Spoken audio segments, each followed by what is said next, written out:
పశ్చిమ గోదావరి జిల్లా నర్సాపురం వద్ద వశిష్ఠ గోదావరి ఉగ్రరూపం దాల్చడంతో నర్సాపురం సకినేటిపల్లి రేవుల మధ్య పడవలు పంటుల రాకపోకలను అధికారులు నిలిపివేశారు. ఎగువ నుంచి లక్షల క్యూసెక్కుల నీటిని సముద్రంలోకి విడిచిపెట్టడంతో నర్సాపురం వద్ద గోదావరి పరవళ్లు తొక్కుతోంది.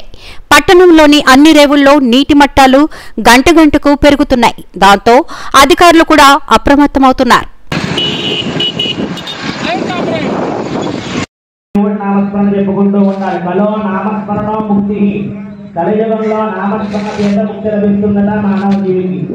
అటువంటి మీ యొక్క గోత్రనామాలతో నిర్వర్తించే సామూహికంగా జరిగే యొక్క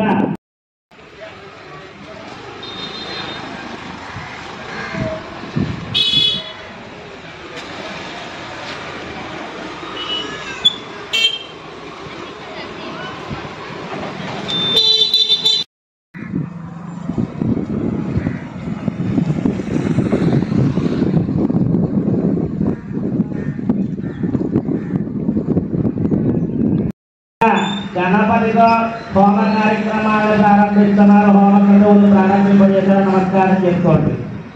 జరిగేది గణపతి కాబట్టి హోమాలు మహస్త్ర హోమాలన్నీ కూడా మీ బ్రహ్మగారు ఆలయాత్మకమైనటువంటి వసుదేవ ధర్మగారు నిర్వర్తిస్తారు. సింధీ హోమం దగ్గర వచ్చేసరికి చెబుతారు మీకు. దంపతులు బ్యాచుల కింద 13 అధ్యాయాలతో సింధీ హోమానికి ఆ సమయం